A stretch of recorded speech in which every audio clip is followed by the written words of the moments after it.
Hello, Owen Jones, here with the National in the Scottish Parliament in Edinburgh. Very excited. Today I'm going to chat to the First Minister himself, Humza Yousaf. We've got a lot to talk about.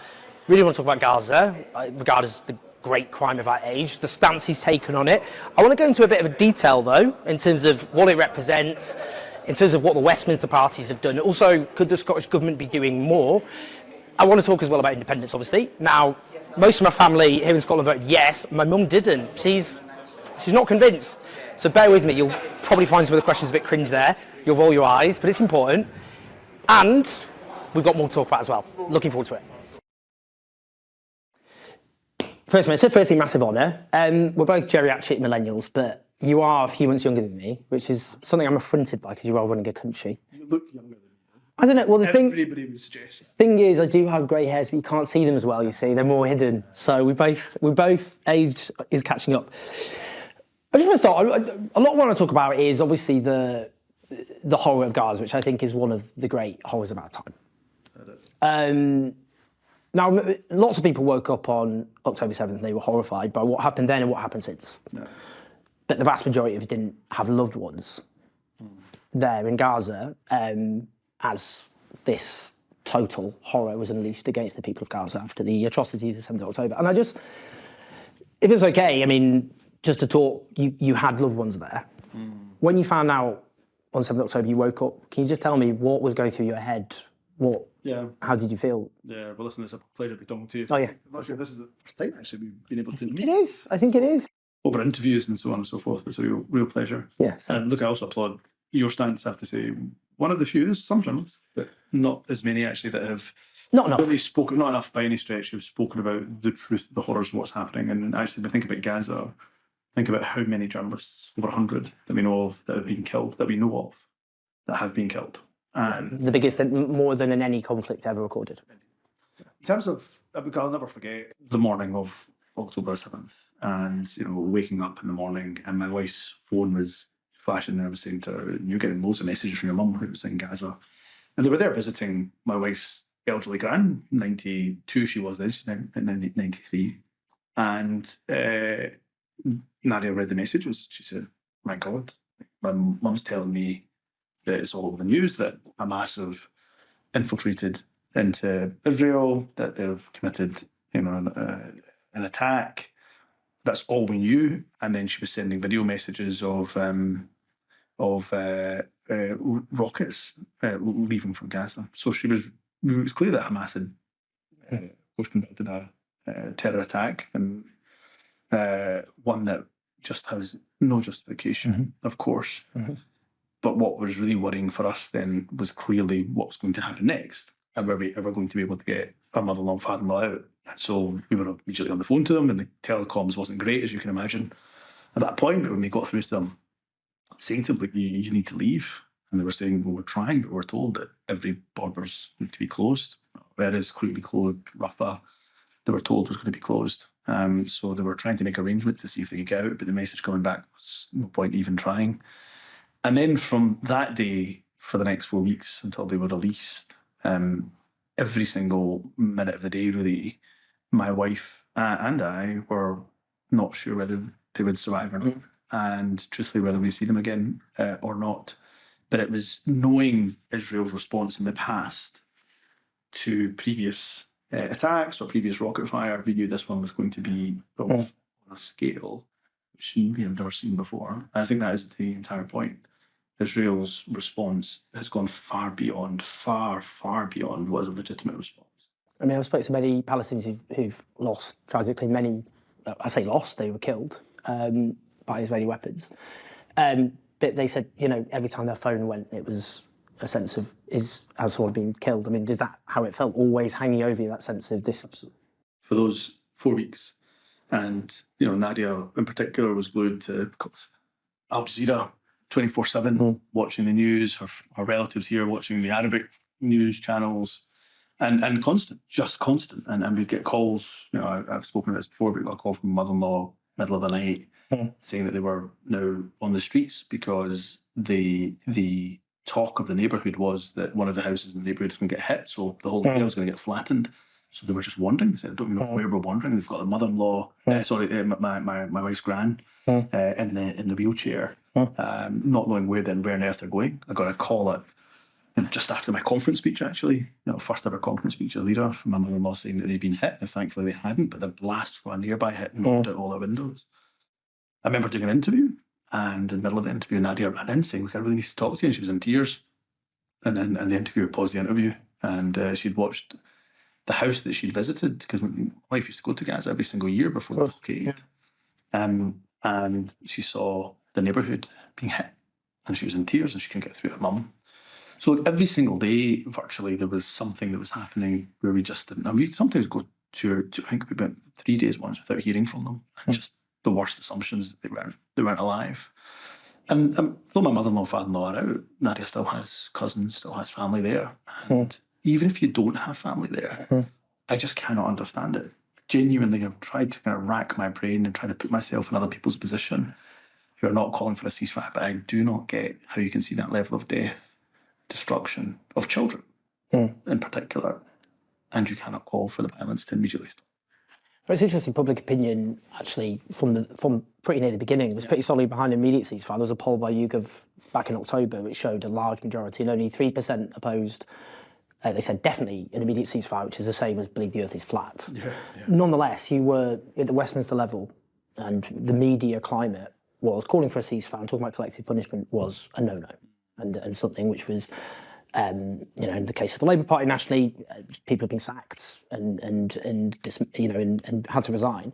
When you made that, because you talked about collective punishment and called for ceasefire actually quite early on, were you worried about the impact given the climate? I mean, did people even suggest, is this a good idea? I mean, Look, truthfully, there was some nervousness because nobody else had put their head above the parapet, certainly not in Europe, and certainly not in the UK, to demand an immediate ceasefire. But I told all of those who I was speaking to say, look, it is the absolute right thing to do, not just for, of course, those in Gaza, but for those who want to see the hostages released.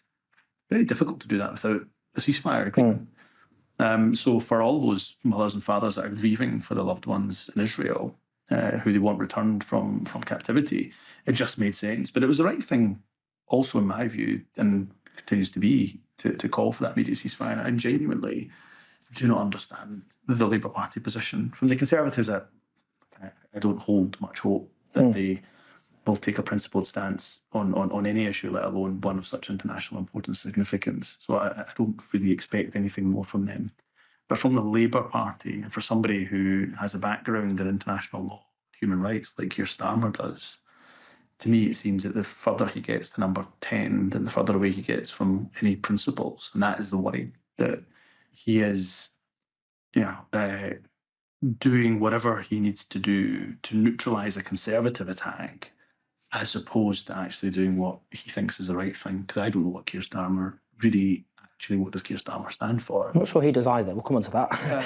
I mean, just before I ask, because I want to talk, about Labour and what's happened in terms of the SNP motions at Westminster level. But I want to ask in terms of Israel and war crimes, and the question of whether you call them war crimes. Keir Starmer, for example, has refused to describe what's happened as war crimes on the basis he said it's not for him to do so, do a running commentary. But when he's asked about Russia and Putin, he's quite correctly committed war crimes, and we'd all, I think, accept war crimes have been committed, severe, terrible war crimes have been committed by Russia and Ukraine. Are you prepared to say that Israel has clearly committed several numerous repeated war crimes? Yeah, so we've seen video footage of unarmed men with white flags, the international symbol that's been recognised for decades, for centuries, as one of surrender, being shot. We've seen refugee camps bombed. We've seen collective punishment continue. These are all breaches of international law. Well, that's a war crime, isn't it? It's Article 33 of the Geneva Convention. Well, exactly that. So you can't see all of that evidence and not say that the breaches of international law haven't happened. But would you use the term war crimes? Yeah, well, I think they're war crimes. To me, they're certainly breaches of international law by my definition. And it is. I mean, look, where Keir Starmer and other politicians will be correct it is, of course, for the courts to ultimately decide on where a war crime has taken place, and for those who committed those breaches of international law to be held to account. And they must be held to account. And it's imperative that there is accountability. because for far too long, many international players, and I'm afraid Israel is one of them, have breached international law. Collective punishment. The blockade of Gaza has been ongoing for several years now. That, again, is undoubtedly a violation of international law. So people must be held to account, government ministers, otherwise. On that, I mean, for example, take Bosnia. There was an international war crimes tribunal, and of course, the Bosnian Serb army was found guilty of genocide in Srebrenica. But all parties, from every side, so in the case, we talked about the war crimes committed on the 7th of October. That would be inclusive of that. But I mean, what does that mean in practice? Held to account? Do you mean would you like to see an international war crimes tribunal hold anyone, including members of the Israeli government, to account for potential war crimes? So, I suppose the way I look at it is, so there's already a process around genocide. And by the way, we support this, South Africa's taking this care. In the International Court of Justice. Justice. I think it's the right thing to have done. I think those clearly we want to see some urgency and pace. We know these things have to take a certain amount of time. In terms of whether there's an international war crime tribunal, the truth of the matter is I haven't given that as much consideration. And I think it's an idea that's worthy of consideration.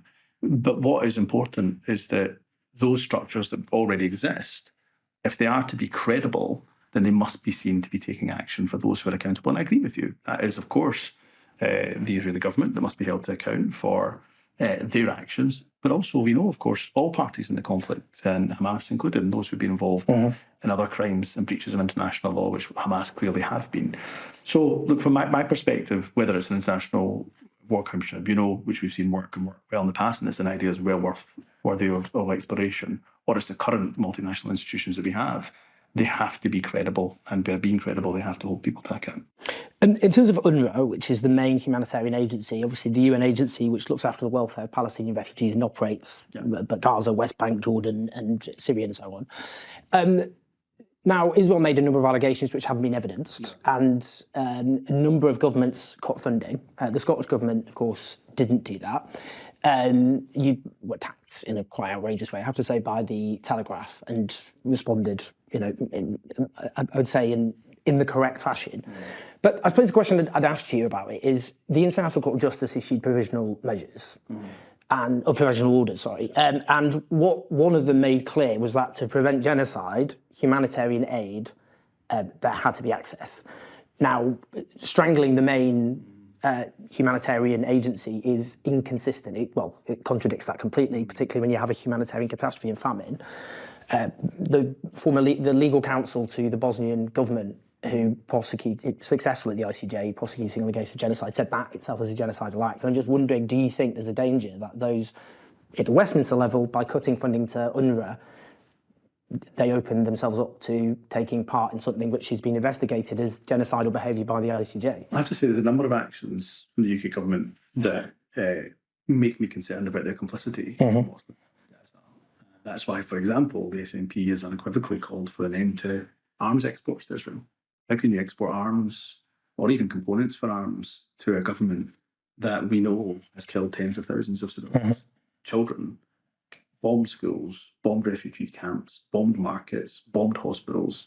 There's no justification for it. So whether it's that, or indeed, as you rightly say, withdrawing funding from UNRWA, which is, UNRWA have been operating in decades, Palestine, the West Bank and Gaza.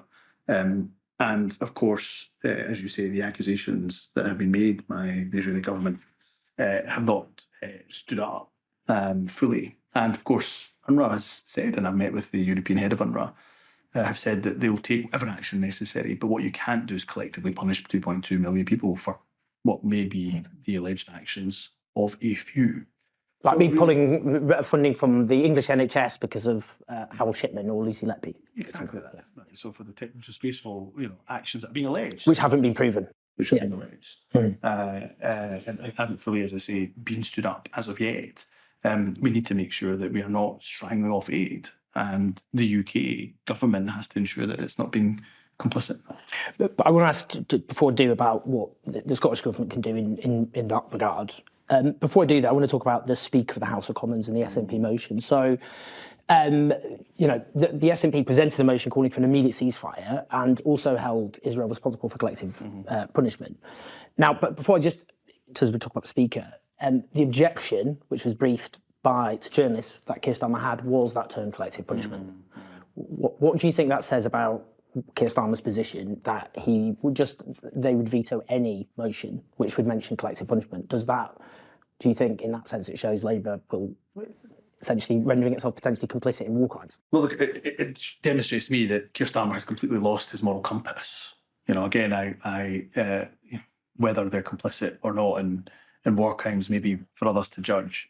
But for me, there can be no justification for the statements that Keir Starmer has made and continues to make. I don't think I'll ever be able to shake off the image of the clip where Keir Starmer was effectively endorsing collective punishment at the very beginning. To cut off water and energy to a civilian population. And then he later said he'd never said that. Yeah. Indeed, and denied saying it and tried a kind of word salad to get out of everybody heard what they heard. And I don't think many people, just for that alone, will be able to forgive Keir Starmer. Does that make him unfit for high office? For me, Keir Starmer really, I do have questions about whether or not, when it comes to international affairs, when it comes to domestic policy, actually, he's fit enough to be Prime Minister, given the questions that this issue alone has raised. Look, for me, Keir Starmer, 2028 points ahead in the polls, and I'm sure we'll get into politics there. He's going to end up becoming the Prime Minister of the United Kingdom. What I'd urge Keir Starmer to really think about is when it comes to issues of foreign affairs, even when it comes to domestic issues, particularly foreign affairs, don't be led by other governments. Don't be led by what you think simply others want us to do. Think about what is right for the world. Do you think he's following the line of the State Department? Is that what you think he's done? Oh, look, I think he's that, plus I think there's other governments in the world, but certainly, and of course, it was similar to what a previous Labour government did when it came to the Iraq War. And the US is always going to be a close ally of Scotland's, of course it is. Being a close ally doesn't mean you have to do and say the exact same things as your close ally is doing or saying. So you have to be able to stand up and think what is right based on your own principles, your own morals. And for me, that's what's been missing from Keir Starmer's position. The fact that he deliberately chose to put forward a motion that deleted collective punishment when all of the evidence points towards 2.2 million people in Gaza suffering collective punishment, to me is unforgivable. The Speaker of the House of Commons, Lindsay Hoyle, overturned parliamentary precedent in order on, because the SNP, as you know, gets 3 opposition days per session, Labour gets 17, I think. What was briefed by Labour sources to Nicholas Watt, who's been my colleague at the Guardian newspaper, political correspondent at the Guardian newspaper, now is obviously at BBC Newsnight, was that the Labour Party had told the Speaker, who was himself a former Labour MP, that with the inevitable Labour government, which is going to come in the election, if he didn't do what they said on this, then they would remove him. Do you think Labour blackmailed the Speaker? Oh, there was definitely, I think, harassment. There was definitely intimidation. I suspect bullying as well. That is certainly the suspicion. That is certainly the worry and the concern that we've got. Because why else would the Speaker take the unprecedented situation and unprecedented action of effectively breaking the rules unilaterally in order to take the action that he took? And he said, I was concerned about MP safety. Well, there's lots of reasons, lots of issues of MP safety that have been raised before. And let's just think about breaking rules in the House of Commons. Well, if he was going to do that for MP safety, I thought he would have taken Diane Abbott at PNQs, of course, who was being threatened with being shot for being a black female MP. He didn't decide to break the rules then in order to hear her concerns about her safety. I mean, on that before, I was going to ask you about Diane Abbott, obviously, but do you think that unleashed a wave of anti-Muslim racism? Because they argued that they did it on the basis of safety, which then presented, by definition, those protesting against Gaza as a dangerous, violent threat. That then focused on the fact that because there were many Muslims being murdered in Gaza, there was a large number of Muslims who were taking part in these protests. Did that unleash, do you think, a wave of Islamophobia? Look, to be frank, I think the wave of Islamophobia has been unleashed by particularly the Conservative government for many, many years. Look, that particular one action, it certainly doesn't help the situation. And Muslims already feel right across the United Kingdom under threat for doing nothing other than, of course, voicing their peaceful protest at the inaction of the UK government. And of course, on those marches, as you know, because you've been on many of them, it is not just Muslims. No, of course, no. All faiths and no faiths marching in solidarity. But it inevitably focused because of the claims of a dangerous extremist, and then people said, the argument then is, who are you talking about?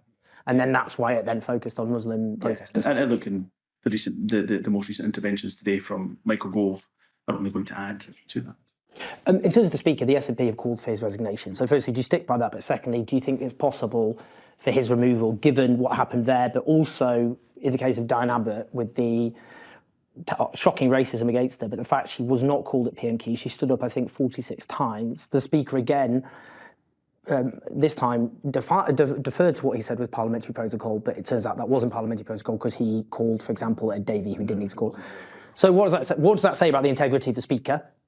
Do you think he's unfit for office, and will you push to have him removed? Look, I'll go further. We absolutely agree that I don't think his position is tenable. I don't think he should be the Speaker of the House of Commons for what he did previously, but also I have to say his most recent actions in relation to PMQs and not taking Diane Abbott. But to me, that was a demonstration of the fact that we continue to face, as people of colour, institutional racism. Mm-hmm. The fact that a black female MP is not able to speak for herself, but other people are able to speak for her, and the Speaker of the House of Commons ignores her, but is willing to take other speakers that are not on the order paper, to me is that demonstration of institutional racism which exists within our institutions. You've taken a very courageous stand on Gaza, which is, in the way we've discussed, in my view, Keir Starmer came out and supported war crimes, which I think does make him unfit for high office personally. And you've taken that very courageous stand, which people have applauded you for. But some would ask questions about actually what the Scottish Government could do in practice, which it hasn't. So one example is it was reported last month that an Israeli military flight departed from Glasgow Prestwich Airport, which is nationalised. I mean, firstly, were you aware in advance, would you be aware that Israeli military flight would do that? And surely you should be banning those from using those airports. Yeah, so the government would be given advance notice about, we although own the airport, the kind of arm's length approach to it in terms of its operations. We'll always seek to do, obviously, once we saw reports of this, we'll always seek to have engagement with the airport around its operations and its activity, but we do genuinely try to stay hands off. That's not the only company we do that with the other, Ferguson's Marine, for example, which we own as a shipbuilding company, we tend to be a bit hands-off in that regard. So the guy wasn't aware of that until it was reported in the press, and therefore we've asked some questions about. But do you think you should, I mean, if it was a Russian aircraft, we wouldn't even be having this discussion. Do you not think you should, as First Minister, intervene to say, look, this is our airport, and we won't intervene, generally, we'll have an arms off, but you've spoken out about, terrible crimes being committed. Surely to be consistent, you should take a stand there. Look, I think it's a really reasonable question. And all I can say to you is that we're asking the questions about what we really can and can't do. And I better be careful because there are things that I can do to intervene in the things that I'm not able to do as per our arrangement with the Prestwick Airport. So we're definitely asking the question because I can understand people's concern and people's upset. The Green Party, which you have an agreement, the House agreement, they've called on you to ban companies profiting from Israeli illegal settlements, from receiving public contracts and grants. The UN's published a list of nearly 100 of those companies complicit through activities in settlements which are illegal in international law. I mean, again, that's something you could do, as well as, it's brilliant you're taking a stand, but you could just say, we're gonna ban these contracts and grants. So we can. Okay. Why did they call for it then? Are you saying the Greens not aware of devolve? Well, I actually wrote to the Greens about this very, very issue. Because look, it's a fair ask, a fair request to make. What we did do with previous Minister for Small Businesses looked at this issue. There's only so much we can do within procurement legislation, so we can try to weight procurement legislation. We can certainly say that those companies that are operating, for example, in illegal settlements, which are universally, almost universally condemned as illegal, that we can take certain action around procurement in that regard.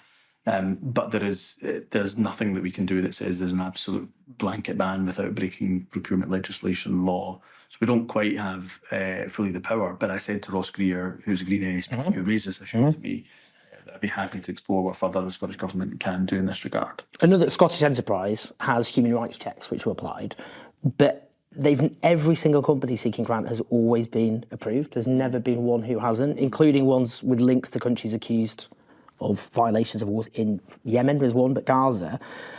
Surely that's something that can be tightened to stop in terms of Scottish Enterprise. Yeah, but some of this I've noticed over the years when I've investigated it. If we take, for example, some of the grants that we've given to those who make components, for arms. What we sometimes given the grant for, Scottish Enterprise given the grant for, is to help to diversify it away from that, and then diversify it into what I would say are businesses that are not involved in the arms trade.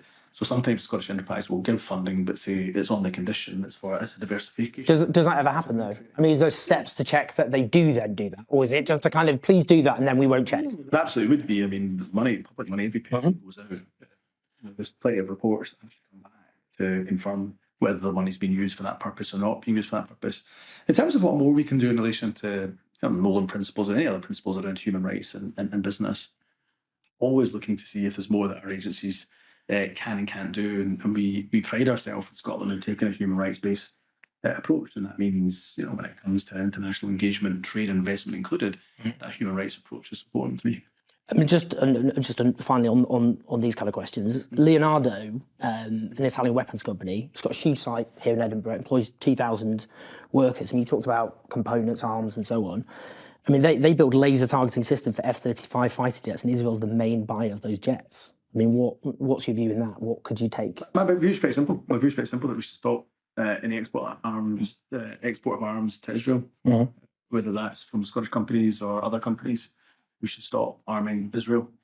End of. I don't have the power to do that. If I had the power to do that as First Minister, I would have done it months ago, quite frankly, given the atrocities that we've seen unfold in Gaza. So no ifs, no buts. Whether it's a Scottish company that's impacted or affected, we should stop arming Israel. You've made clear US, obviously a very close ally of Scotland. Have you made representations to the US government over their stance? No, not officially. My representations have been to the UK government. I'm sure the US, if they've got an interest in what I'm saying, will be able to see pretty clearly what I've said and have said over the last few months. But my job is to make sure I'm doing what I can with the UK government and indeed with other political parties. So I've had engagement with Labour over their stance, both in private and indeed publicly, obviously, through my statements that I've made. And I don't doubt for a minute, by the way, that some of the pressure that the SNP has brought to bear is why we've seen some changing in the stance from Labour, not going far enough, in my opinion, but certainly some changing of the stance. In terms of just finally on Gaza, or just a couple of link questions, because I want to talk to you before, I know we've got 10 minutes or so about independence and so on, but I mean, do you think what this has shown is racism in the most kind of murderous kind of light, in the sense of Palestinian life has the message being sent by actually a lot of UK politicians and media outlets? Palestinian life fundamentally is not worth very much. Yeah, there's not a doubt in my mind from speaking to Palestinians, and actually even Muslims that are not Palestinian, that they feel their blood is very, very cheap. And people will rightly point to comparisons, as you've done actually throughout questioning, to what Scotland and the UK's approach was in relation to Ukraine. And by the way, an approach I entirely support. Entirely support what we've done in relation to Ukraine and the sanctions we've taken against Russia, and the fact that we've welcomed in refugees, and very proud of the numbers that we've taken here in Scotland. So that is not to diminish that response in the slightest, to say that's the absolute right response. But the question is that people are asking, why is the response to Israel, who have undoubtedly been involved in collective punishment, who have, when it comes to settlements for years that are deemed illegal, continue to build illegal settlements. When it comes to Palestinians, and again, Gaza is for the Gazans, and we should be clear about that. But for those that need refugee status, that need to leave, where are the refugee schemes? Where are the people asking to open up their homes? Where are the countries that are offering sanctuary that did so for others? So I don't doubt that there's a huge amount of duplicity in the UK stance, and frankly in other stances as well, but certainly the UK government stance. How is anyone supposed to take the West seriously ever again? I'm not sure that the West has the moral authority that, I'm not even sure it did actually, frankly, and has had for a long time, particularly post the Iraq War. But any kind of moral authority that it's had, I've been told, maybe, but the West simply doesn't have that moral authority. And I say that as a person who's a leader of the Western government. So it gives me great sadness that we don't have that authority anymore, because we could have played a really important role in global human rights, and I feel that's being significantly diminished because of what we've done in Gaza. Much of my family live in Scotland. You're practically Scottish, right? Well, obviously, you can tell from my impenetrable Scottish accent. I started my media career in Falkirk. Oh, did you? I did. Comedy part of primary school, because at the age of 5, obviously, I'm a twin, and there were 4 sets of twins in the class. And this was a big splash for the Falkirk. Falkirk Herald's 1989. I know, you've got to ask her, haven't you? So most of my family actually voted yes in 2014. My uncle, not my mother. Not my mother. She's not convinced. She's definitely gone off Labour. She quit the Labour Party. One of her concerns would be in a world of globalised capitalism, big multinational companies, a small country like Scotland is less able to stand up to the great forces of global capitalism. What do you think? I suppose I'd say a couple of things to Mum. First of all, say to her, the evidence is all around us. We could look at Ireland, Austria, Norway, Denmark, countries that are similar to the size of Scotland, that of course are in Europe, all have higher national income per head, have higher productivity, lower levels of inequality and poverty in their countries. So if Scotland, that has world-class food and drink, world-class universities, life sciences, renewable technology, oil and gas industry, and everything else, then why not Scotland? So if all these other countries could do it, why on earth could Scotland not? And there's no doubt in my mind that the UK, well, it's been in decline pre-Brexit, but certainly Brexit has accelerated that economic decline. Well, the only way we're going to be back in the European Union and get access to a market that's 7 times the size of the United Kingdom market is by doing that in our own right. Do you think the Spanish government would ever allow that, given Catalonia? Because they see that as an incentive, wouldn't they? They think Catalonia if Scotland comes out independent, gets into the EU, then Catalonia will be like, well, great, we'll do the same thing. Previous Spanish governments have addressed that issue and said we're not here to veto any future Scottish application. But I would say this much, that we've got a good relationship with the Spanish government and a good relationship with the Catalan government. I've spoken to the president of Catalan government, and we continue to have good relations with the Spanish government. Just as I wouldn't expect the Spanish government to interfere in what's a domestic affair between the Scottish government and the UK government, we don't interfere in what's a domestic internal matter between Catalans and between the Spanish government. In terms of, another point would just be the issue of the currency. And, a lot of people say, well, if you end up with sterling, then you've kind of got the worst of both worlds in a sense, that you're independent, but you're so dependent, basically, on economic policy in what remains of the UK. So would that be a kind of, or you end up, could it end up being the euro in the future? But then people would look at, the likes of Greece and Portugal, smaller EU countries, the euro is not, being locked in that has actually not been good for their economies in lots of ways. So what the goal and the destination is to have our own Scottish currency, but we also take a pragmatic approach to independence. We know that upon independence that we're going to have transitional phases. We're going to have a phase where we need, from the moment of independence, to have stability. And that stability can be achieved by ensuring that we continue to use the sterling, which is, of course, an international freely traded currency, right? Nobody has a veto to stop it or not stop it. So continue to use the currency for a period until we have a level, not just of stability, because it's important to give businesses, those financial institutions you talked about, stability, but also making sure that we are ready for the inception of a Scottish pound, the creation of a Scottish pound, and then we'd move towards having our own currency. Because you're right, the quid pro quo of that stability is that monetary policy is then controlled by the Bank of England. Then you've got to rely more on the fiscal levers. You've got to rely on the fiscal levers that you would have upon independence more so than the monetary levers. So that is the quid pro quo. We'd have to, for a period, accept that is the case. But that is important for stability. So you see it as a bridging. It's a bridge, and you think... Completely. Do you don't think the danger would just be locked in that? You'd just be purgatory, Scotland's stuck in that for... No, because it'll be our destination will be to move to a Scottish pound, to have our own currency. How long do you think that would take? Look, many journalists have asked me that, and I appreciate the fact that you asked me that, and you'll get the exact same response. I'm not like a date. Okay. Oh, that's a shame. Yeah, but nice to tell. It'll be when the economic conditions are... Okay. The other would just be, a lot of people think it would just be austerity on steroids. That's the argument, that, Scotland, independent, and, how do you rebut that argument in terms of the current financial arrangements, potentially a big economic shock? How would you have an independent Scotland which is investment and so on? So that's why the stability point is important in terms of maintaining the currency for a period. But also I would sit there, I would say to people that I'm not going to pretend that an independent Scotland is not going to face challenges, much like any other country in the world would. There's not going to be a river of milk and honey and manna falling from the sky. We're going to continue to have challenges that undoubtedly exist. But far better that we have all of the fiscal levers, and we'll, in time, when we have our own currency, have the monetary levers in place to respond to those shocks and respond to those challenges. But I go back to the central point that I said to Mummy Jones as well. Aylett did not change her name. Okay. Yeah, she would not be happy with that. Is that right? Got to be very clear. Aylett, was it? Aylett. To Aylett.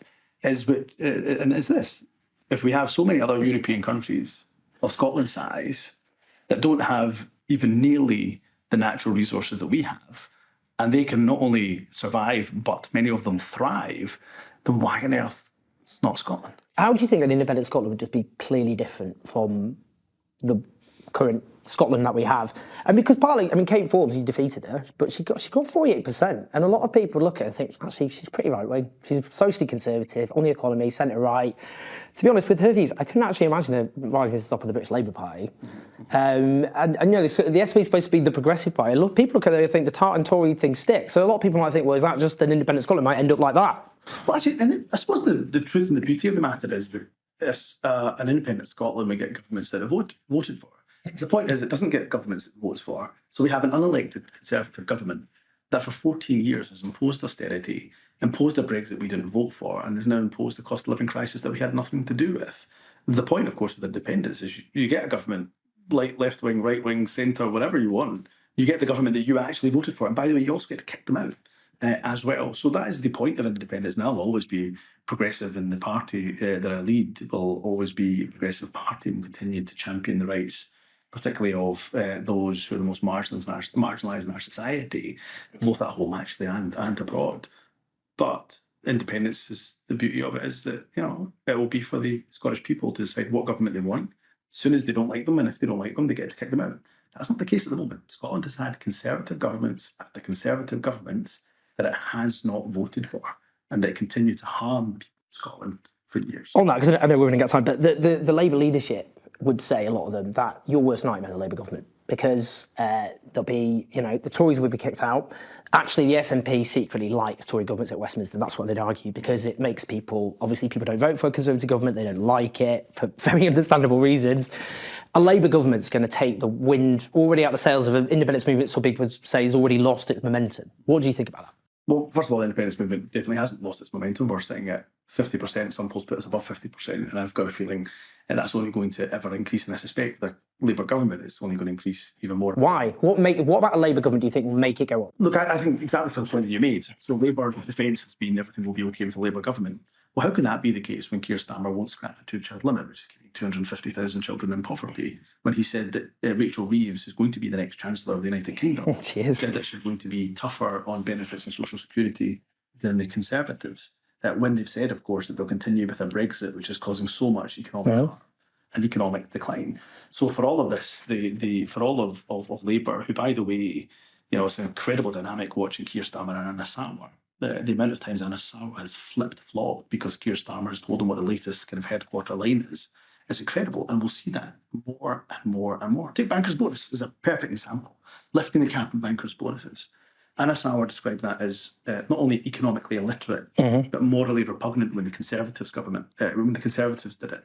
Now that Labour say they're going to lift the cap on bankers' bonuses, he supports Keir Starmer's stance. So you think do you think he's just a total stooge, basically? He'll say what... He's a branch manager. Yeah, he's a branch manager. So you think it's just rhetoric when he speaks because he knows he has to... Absolutely. And that will happen more and more when Keir Starmer's the Prime Minister. So the more and more that happens, I think the more and more people in Scotland go, wait a minute, they promised with a Labour government that things would be different. And this is actually the central key message from the SNP to the electorate to the general for the general election, which is if you want a political party that will stand up for Scotland and make sure Scotland's voice is heard, you only get that with the SNP. Only the SNP put Scotland first. Other political parties will never do that. Scotland will continue to be, I'm afraid, the afterthought, whether it's Labour or the Tories. Before I ask my final question, how are you different from Nicola Sturgeon? What are your main differences? Or are you just continuity Sturgeon? By the way, I like Nicola. So people ask that, and they used to ask me this in the election contest, like, dreadful if you just continue with Nicola Sturgeon's legacy, because Nicola Sturgeon won more elections than any other political... She did pretty well, yeah, on that grounds, yeah. But are you do you think, are you a new era, or, you know, how are you your own person compared to Nicola Sturgeon? Different ways. I mean, I think, again, you know, I've not been scared to raise my voice, even if it's, and I'm not saying Nicola was, of course, but not scared to raise my voice in international affairs and do the right thing. So I think on Gaza, people will see that as my view and my party's view in terms of that position.